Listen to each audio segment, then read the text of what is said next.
Well, hey everyone, welcome to our last sharing session of the year. I can't believe it. Can you guys? It's almost 2022. So thank you for joining us today. Crystal is traveling she's traveling to California today to work with a couple of the California chapters the rest of the week. So you're stuck with Kelly and I today. We do have a couple questions that were submitted that we'd like to discuss. And then of course, if you guys have anything in addition to that, feel free to chime in. So feel free, this call for anyone who's new is really laid back. So if you have anything to say, you can raise your hand, unmute yourself, type it in the chat, however you want to do that. So the first question we have submitted is regarding financial reports. And with the new audit requirement coming up, which I just do want to talk about that, I'm sure that you are all aware, but starting with fiscal year 2022, we are requiring an audit for the chapters, either an audit or a financial review, and it's based on revenue. So if you have $100,000 or less in revenue, you'll need a financial review. If you have over $100,000 in revenue, you'll need an audit. And this will be done, of course, in 2023 for the 2022 fiscal year, and you will submit it on your recertification that will be due in January of 2024. So I know there's been some questions surrounding that. Before we get into financial reports, do you guys have any questions on that new requirement coming up?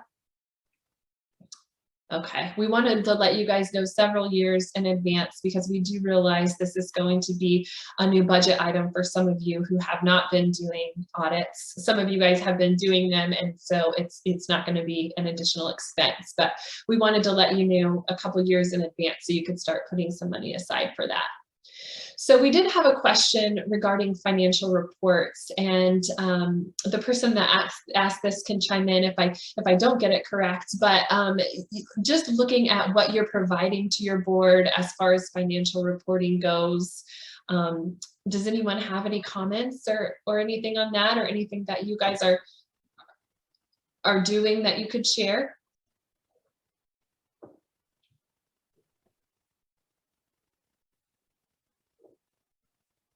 Emily, I guess I'll jump in. I mean, we share just a monthly financial statement every month with bank reconciliations, both month to date and year to date numbers. Our income statements, and we review those at every board meeting every month. Our treasurer reviews those numbers, and nothing outside the norm, right? At least I think it's the norm. But and then we just do it like we just adopted our budget for next year. So that's we just go forward. Yep. So Steve, would you mind just copying me on your financial statement and package that you do, just so I could have something to work from? That'd be great. Yeah, Trisha, do you have any specific questions with that too? No, mostly I was just curious to see what the reports were looking like, how much detail is in them. Want to make sure I've got a good one so that when we do get to the audit or review time, and Rich Carlson, you'll know better than I if we're in the audit or review category. So I want to make sure I'm working off a good document. Yeah, we use QuickBooks, so all our reports run off QuickBooks. And we just upgraded to the new QuickBooks recently. So I do have one thing just to mention, that if you're not seeing your accounts receivable or anything outstanding in terms of what needs to come in, just make sure that your treasurer is at least reviewing that. And then also that, again, the board members do have access to that information as well, just to help keep a handle on what the chapter still has to receive. On that note, Kelly, we're in the middle of reviewing our website, and there's going to be a board signing option, which all of our financial records will be on there. So the board will always have that, even though it's emailed to them every month. And prep for the board meeting, all the history will be on the website, which is board access only. That's great. Yeah, that's a great thing to have. That's great, Steve. Do any of you, while you brought that up, does anyone have any way that you share information with the board other than emailing the board packet? do you guys have a system that you use or an app or something to make sure the board members have all of the information they need at any given time? No, I know some I've heard of some chapters that use some like Slack or, you know, things like that, where they keep up with stuff like that. So I know it's a challenge though, to get people to buy into that and go on to those systems and check them too. So, all right, any other comments on the financial reporting or any topics surrounding that? All right, so the next thing, the next question that we got was surrounding succession planning. And this is one that we're hearing a lot of the chapters start to talk about, which is really awesome. So it surrounds how to establish an effective leadership track from a member to a volunteer to a committee member to a potential board member or a board member, and then a leadership position or an executive position on the board. So does anyone do a great job at succession planning, or is anyone talking about that you guys would like to share? I'll start, Emily. So I don't know if we could do a great job of it, but we at the board level, we have a strategic planning committee with that, or as a function of the board, and we identify either homeowner leaders or business partners or managers, any members basically that we think would make good committee members and future leaders. So we actually go out and have conversations and kind of solicit them and actually get them to join a committee. And then once they're on a committee for a while, and if everything fits, then we kind of move them into a co-chair and eventually a chair role. And we have part of our process is you have to serve on a chair or in a leadership position on a committee before you can be on the board. So we start way out and years out and soliciting people to get them on committees and then moving in a leadership position within the committee with the thought of, hey, by the way, when you do this, we're looking at you for the board, so don't be surprised. And we try and groom them, and we're very upfront because we want to know upfront if they have any interest or not, because you don't want to invest all this time in them and then they say, oh, I never really wanted to be on the board, or I never really wanted to do that. So it's a long process, but it's proven to work pretty well for us. That's great. And Clint, remind everyone which chapter you're in. Oh, I'm sorry, I haven't changed my thing. Coachella Valley. So yeah, and Coachella Valley, we have identified that does a great job at that. In fact, we're going to have them speak at one of our upcoming chapter knowledge series sessions about the succession planning. So if you do have any questions, Clint would be a great resource for that. Thank you for sharing, Clint. Anyone else have anything that they do to groom the members to move up within the organization? So we talked about it at our board meeting this morning because we have elections coming up. We've sent out our slate, etc. But we had a long discussion in the board meeting this morning about modifying our bylaws to show the considerations that we would like to see for the various board positions. So one of the things we want to do in our chapter is have the incoming chair be the head of the expo, because that's our largest fundraiser for the year. And we feel like if they have that, so working on the committee prior and then chairing the expo, or at least at a minimum being the board liaison. And then also in our, I mean, that's real specific, right? But also in our bylaws, we determined this morning that we don't have criteria for that whole succession planning, which we definitely are going to get our past presidents council to review all of that and be certain that we have, you know, whether it's 3 years experience or whatever the criteria might be, we definitely need to identify that. Yeah, I know that recently talking to some other chapters that they do have some requirements. I think, well, Clint, you were just saying that there are some requirements that you guys have as far as what you need to do in order to serve on the board. So those might be a good starting point too, to look at what they're requiring as well. I know the Bay Area and Central California chapter has some requirements as well. So you may want to check with them too. Thank you. John, you have your hand up. Yeah, we did that too about maybe a year or 2 years ago. We put into place as part of our board development committee some expectations for homeowners and for business partners and for managers. You know, for instance, for business partners, you know, we wanted them to be educated business partners. For managers, we wanted them to have at least some credentials, hopefully a PCAM. And kind of like what Clint was talking about, we've trying to groom you know, younger members through serving as vice chairs or chairs of committees to eventually move up to the board. So that's a process we started, and we're continuing to do that. So you would want those to be in your policies, those details in your policies rather than your bylaws. So Pilar, we can talk offline of how you can set that up, and maybe Clint, you might have some further information on that, but typically that would be in your, those details would be in your policies. So does anyone have any input on that? And do you have policies set up for that? We don't have policies, but we put the board requirements on the nomination form. So when we send out the nomination form, we highlight all the board requirements on that form. I do want to, we just worked with the Bay Area and Central California on some strategic planning, and they're putting a great plan in place to get volunteers, we'll call it micro volunteers, for short volunteer opportunities rather than committing to like a whole year on a committee or 2 years or whatever. So having them start at this micro volunteering level. And so I think that's a great way, especially to get younger volunteers. We find that in the generation that I'm in, we like to do short volunteer opportunities, and that, you know, that we can go in, do, that's not a huge commitment. So I think that's another way that you could get people engaged as well. What other questions are on your mind?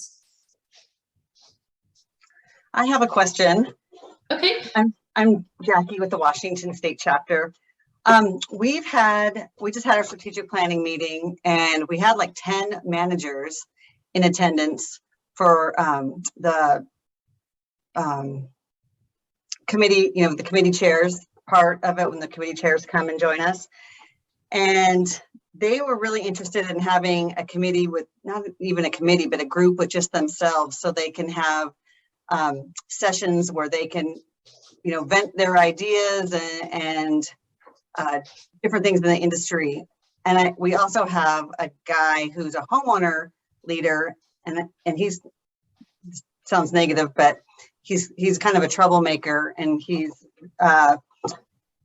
really wanting, he's kind of anti-CAI, and he takes CAI's information and puts it on his own website. But every time there's a new president, he was like, why can't you focus on us and have roundtables with, you know, with us? So I'm wanting to hear him. He just emailed me and said, we want a roundtable for homeowners, but we've always been concerned in the past, you know, if there's nobody else there, they could be giving each other false information, taking ideas and running with it that might not be the right way. I don't know. So I'm wondering if any of you guys have ideas, or do you have in place roundtable groups for just managers or just homeowners? Not a sponsored event or anything, just a session, you know, sessions that they can have on their own. Down here, we call that happy hour. Yeah. This is Amber from San Diego, California. We have, one of the things that we're trying to do is build up our homeowner leaders, and utilizing some of the people that we know has good information, would be putting good information out. So one of our homeowner leader board members is actually going to be on the membership committee as the board liaison this year to help bridge that gap and get more homeowner leaders in and be like that voice of not spreading bad information. So it may be good to like empower the guy with with the information and use him in a leadership position to build that. I mean, if it's something that he's passionate with, it might be how to do it. But I don't think it should be an unsponsored. I mean, we definitely want to have some oversight in it. One of the things that we've done this year, we did our first. It was a 4-week session on Zoom. We had over 100 people coming to each of our sessions to educate homeowners and board members. And we're going to be doing it twice in 2022, and everybody is loving it. The board members are telling each other about it. And it's kind of changing how, sorry, I've got a baby right here. It's changing how they're talking about things, which is helping our managers, right? Because then when the managers go in, everybody knows how great it is when you have an educated board member to getting things passed. So that's my 2 cents. We also have we have every single month a homeowner education session, and so they all can come to it and learn something.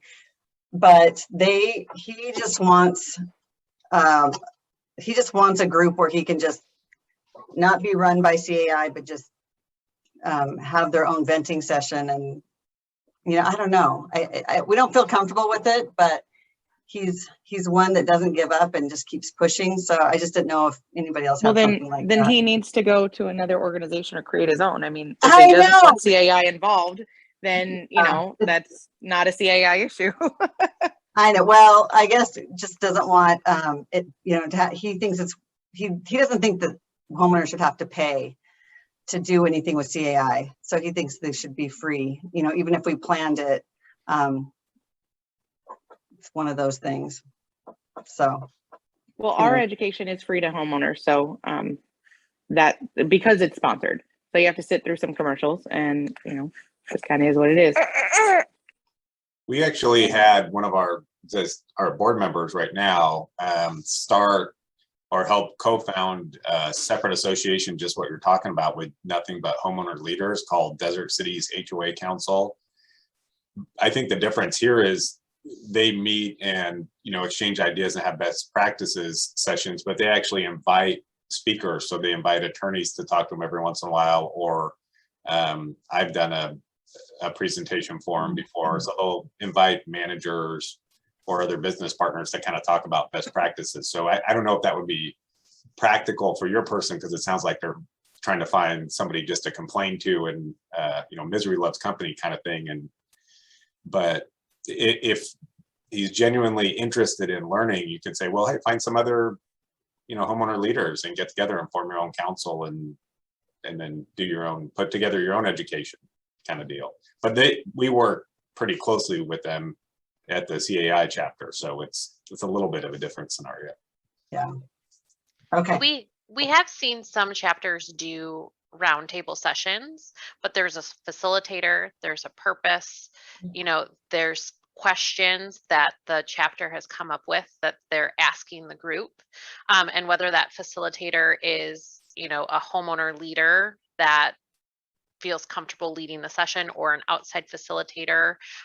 Again, if you want to keep the staff out of that, that's some ways. Again, there's some financial costs associated with bringing in somebody, but if that's a way also to kind of feel heard. But again, there's specific questions, there's a purpose behind it. It's not just hey, let's all get together and have an open forum. It's for an actual reason, and we are going to bring these results back to the CAI board and potentially do something with that. So again, it's an open forum and discussion with feedback being provided. Yeah, that's a great point, Kelly. When I was the chapter executive director for the chapter here, we did do roundtables for managers, not homeowner leaders. And it was an added event that, a group of managers came to us and wanted to start. So we gave them ownership of that. Like Kelly said, there were parameters, there was a purpose for the meeting, but it was something that I just couldn't add to my plate and go to and oversee. So we found a couple of people that we trusted to do that. And it did fizzle out over time, because I think they realized that there's benefit to having the experts in the room. you know, for certain areas. And so, you know, they thought, well, maybe that's the best way to do it. And it's really hard to pick and choose what business partners you're going to allow in the room. And so they just decided, again, to open it up to everyone, the discussion, and then they would have roundtables, but everyone would be invited. And it would be topics surrounding things that managers deal with, but the invitation was open to everyone. Thank you. You're I like welcome. that. Rich? Yeah, this is Rich Carlson in South Carolina. I'm outgoing president of the South Carolina chapter, but I also serve on the Homeowner Leader Council that advises the Board of Trustees at the national level. And we did a survey last year, beginning of last year. Education is obviously one of the biggest items that homeowners say we just don't have enough, it's not enough. And I would add to that, part of education is an apathy of the community at large. And I'm talking about across the country in homeowner associations. They don't know what CAI can do for them. They don't know what their own governance has to do. So I think that is an effort in that homeowner councils try to open up venues and paths of information from chapters around the country, and we can find ways to increase the education, not only of board members, which is definitely lacking in some places, or committee members, but homeowners in general, so they know what they're dealing with when they start talking to a board. That, I think, has to be done. And I'm gonna, you know, you're talking about different venues, different ways of getting information.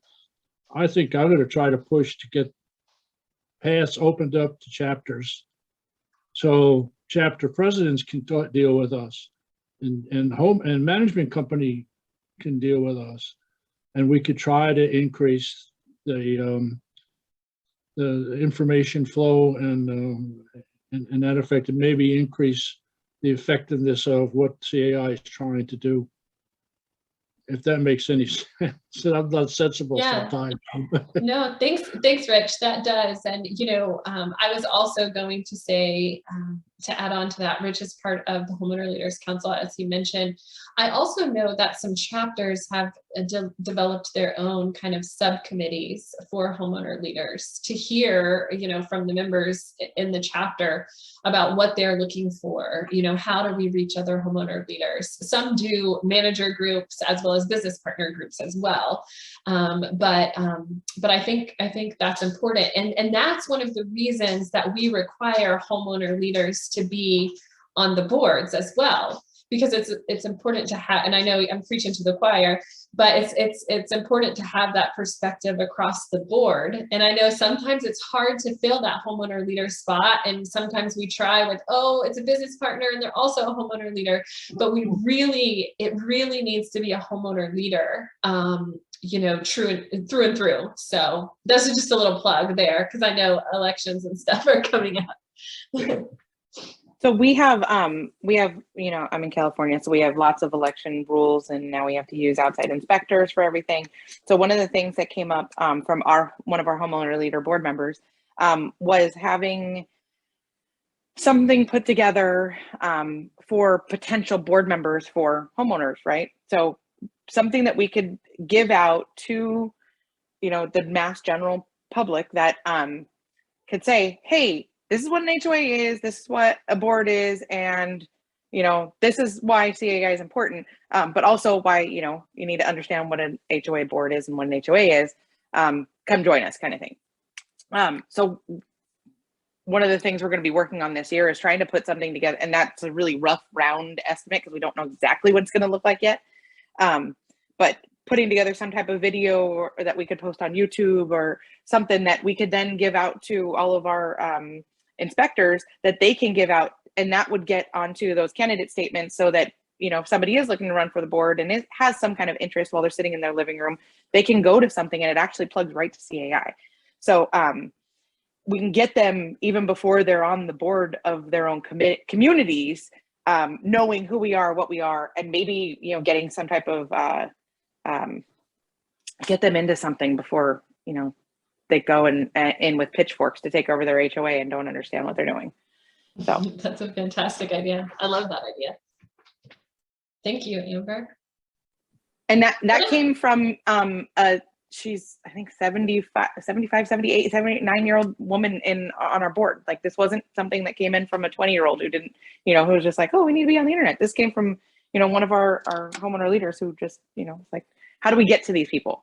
Like, how do we get to those people? Because those people are the ones that overtook her board in her community. She's like, they don't know what they're doing. So that's fantastic. What else? Do you guys have any other thoughts on that or any other topics you'd like to discuss? Yes. Okay.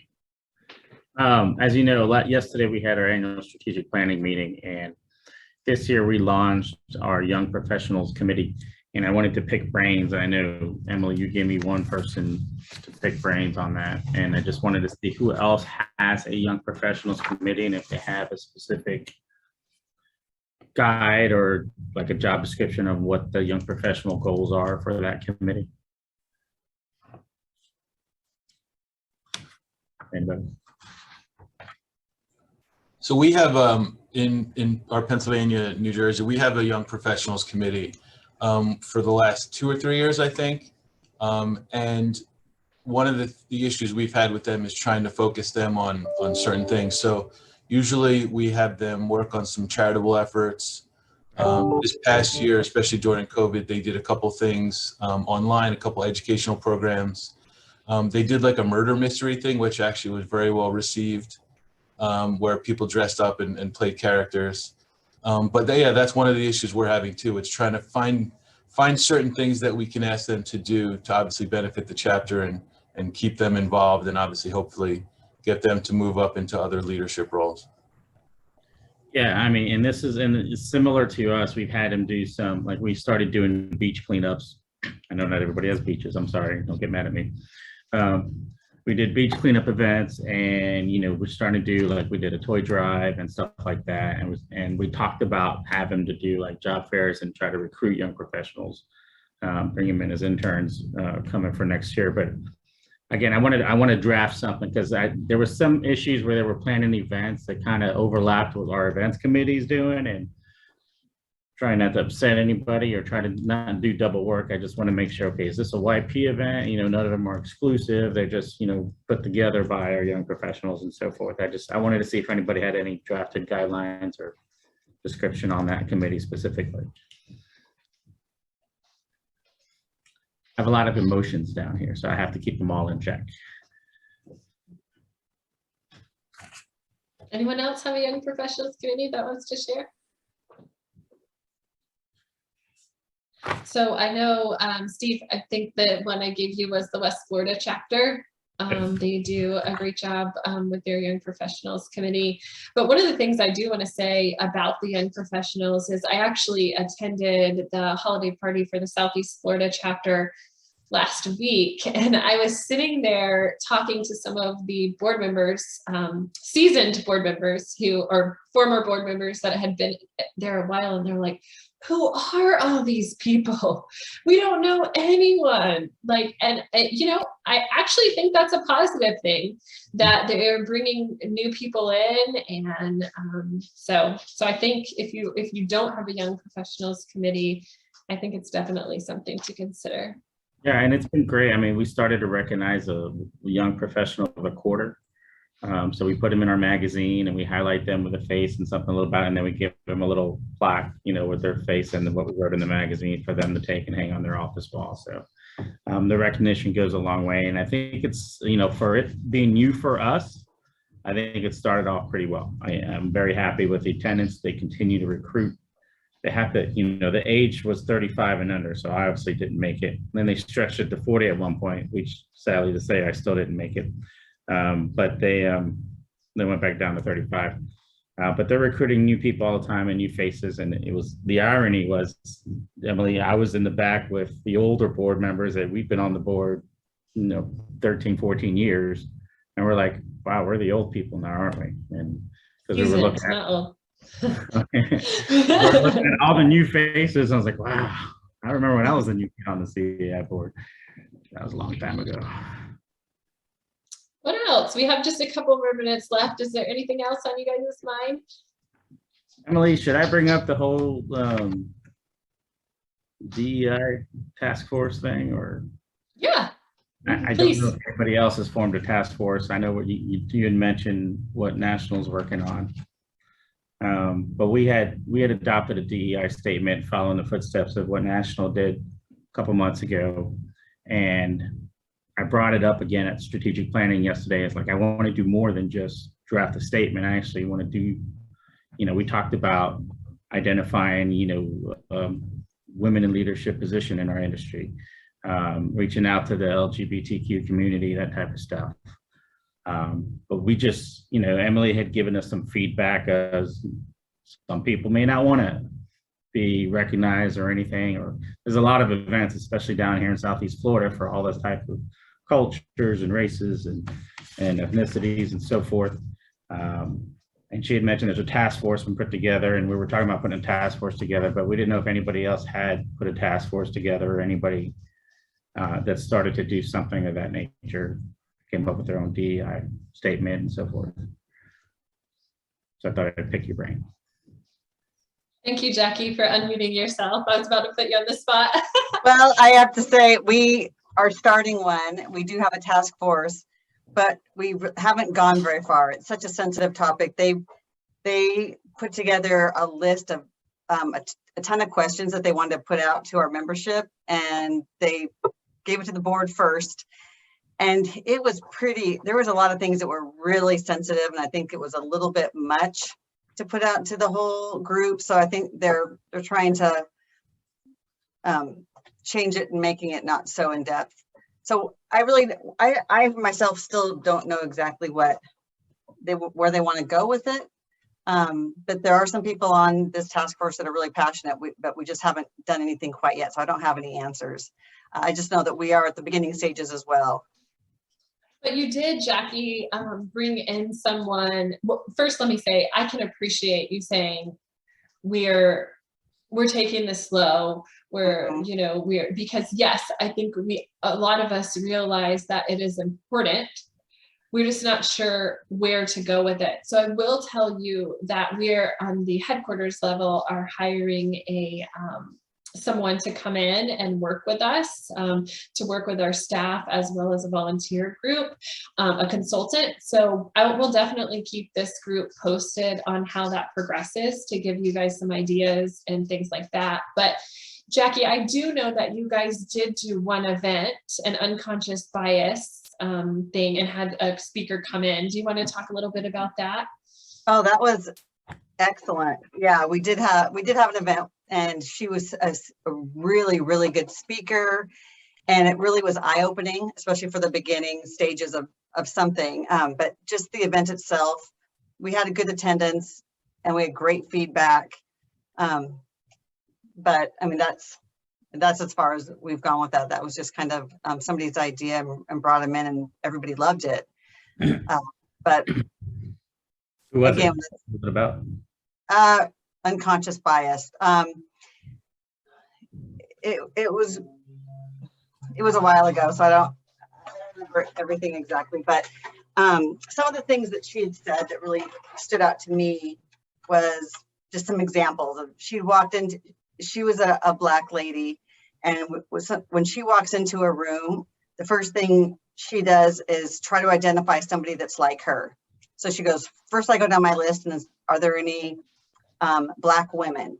And then if there's no Black women, she's like, okay, are there any Black people that I could talk to? If there's somebody, people in the room that she doesn't know, and then, okay, is there any women that she can talk to? So, and as a white person, I never even think of that when I walk into a room. So it was a lot of things that she sees that you're like, wow, I never really thought that was something that other people are dealing with, especially with the things that that's been happening in our world in the past couple of years.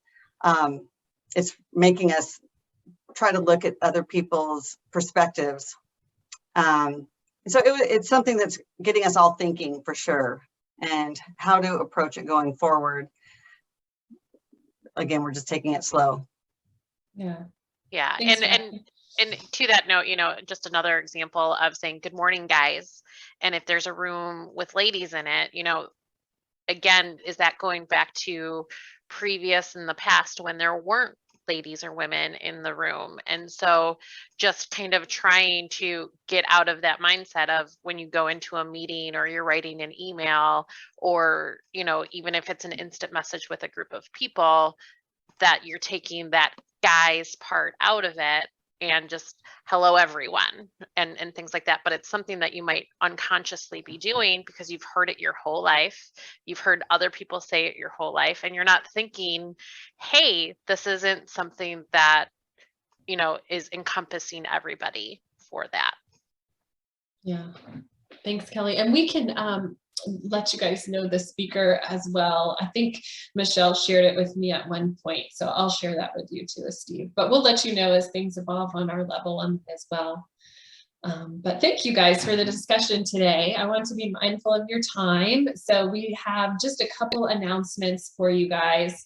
First of all, Kelly let the chapter executive directors know today that we're going to continue to provide Zoom in 2022 for the chapters. So many of our chapters are taking advantage of that. If you are not, it is open to you. We also have just a general Zoom account that if you're not using it too often, just here and there, we can share that information with you as well. So just wanted to let you know about that is going to continue into 2022. We do also want to let you know of 2 chapter knowledge series programs that are coming up that you are all invited to. Kelly just dropped the one in the chat that is the Government and Public Affairs update, which is tomorrow, and that is on advocacy resources. So that is tomorrow at 3:30 Eastern. So the link's in the chat to register for that. Next week on the 15th, I'm trying to look for the time. Next Wednesday, the 15th at 2 o'clock, we're going to do a chapter awards webinar as well. We put together a task force of chapter executive directors this year to look at the chapter excellence awards and revamp them a little bit. So I led that task force with some of the CEDs, and so we're excited to announce those changes. So we're going to talk about all of those changes plus some tips for the executive directors and chapter staff on writing next Wednesday, and you are all welcome to attend that as well. So the registration links are in the chat. And does anyone have any questions or any parting comments? Just to note really quick on top of that, Emily, both sessions will be recorded. So if you're unable to make either of those sessions, they will be recorded and shared after the fact as well. Yes. Thank you, Kelly. Pilar? So I want to share a lesson learned from our chapter. And now that I'm talking about it, it's actually embarrassing that this happened to us. We just did our annual gala and chapter awards for our business partner of the year, CAM of the year, volunteer of the year, that sort of thing. And we wanted to keep the awards a secret. But what we failed to do was to notify the employers of the award winners.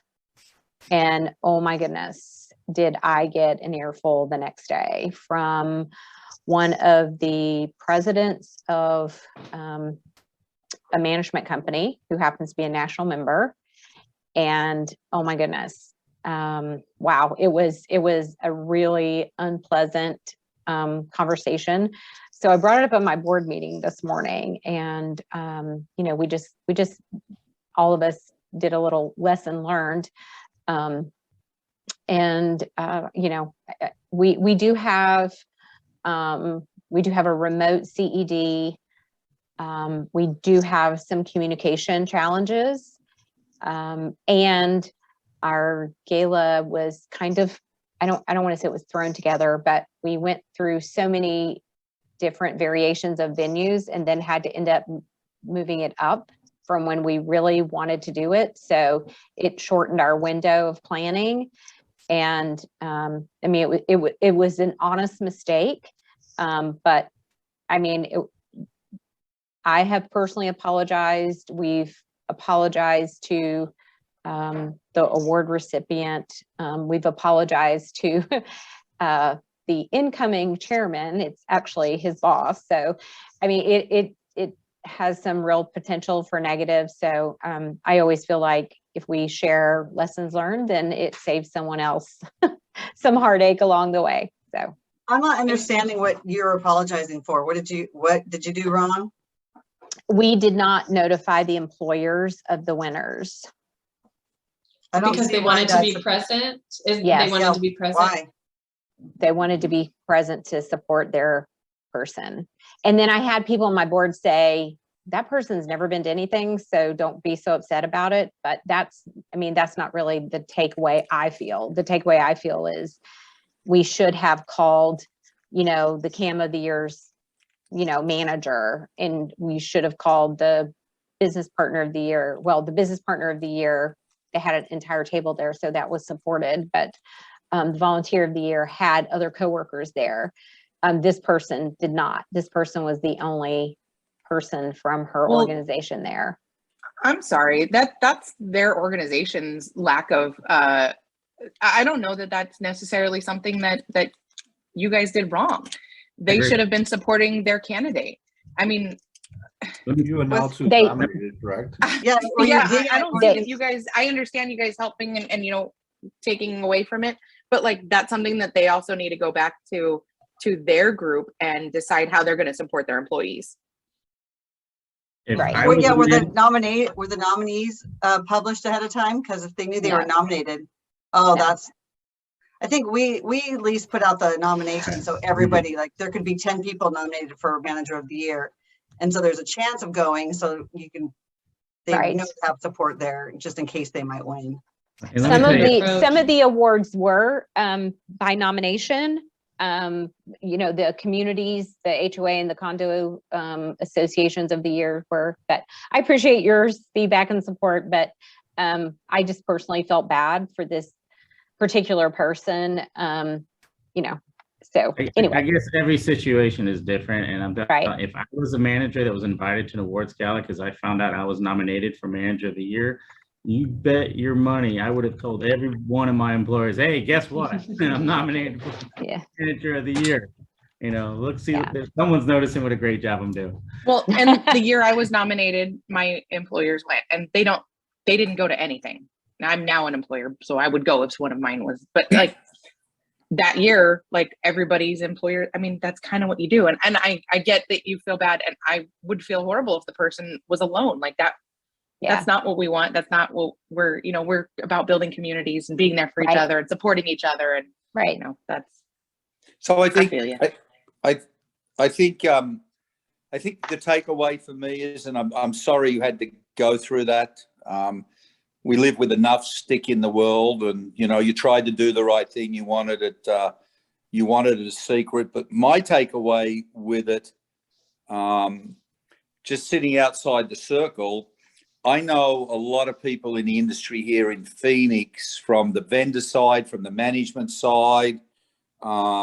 If it was published that these particular candidates were successful and awarded, even though it may be not from the management category, it may be from the vendor category, I might want to go just to support that person because I may have done business with them. So the takeaway for me would be publicize the whole thing out there, and the people they know, if they know them well enough and want to support them, then get off your tush and come to the presentation.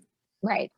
That's a global, and I understand what you tried to do, and I support that too, but it seems to me, lesson learned, it's come back and bit you a little bit. And my takeaway is get it out there for everybody in the whole industry, because you just don't know who knows this person, and would want to go there and support them, whether they're a manager, a vendor, a board member, whoever. Yeah. Great And advice, that- Ian. This yeah, is and- Rich in South Carolina. I got a little advice for you. I have not been, homeowner association has not been my experience. I spent 43 years in the Army doing a lot of things, and we had a lot of attaboys, and one, oh crap, will really ruin your day. Just hold your head up high, you figure out a fix, and you move on, forget about it, it's gone. And that's what makes a successful leader. Amen. Thank you. Rich. Thanks, Amen. Rich, for that. Thank you. All right, guys. Well, thank you for sharing that, Pilar. That's Thank you. great. Those are the kind of things we want to hear. And so I thank you guys. I think it's great that, just to reiterate, next year to continue coming to these, because that's what this group is about, to support each other and bounce ideas off of each other and learn from each other. So we hope you guys all have an amazing holiday season. If you Thank need you. anything between now and the first of the year, we're here. Some of us will be taking vacation, but the chapter relations team will be staffed by at least one person the rest of the year. So if you need anything, don't hesitate to reach out to us. And Krista will be getting these meetings on your calendar the first part of January for the rest of the year. So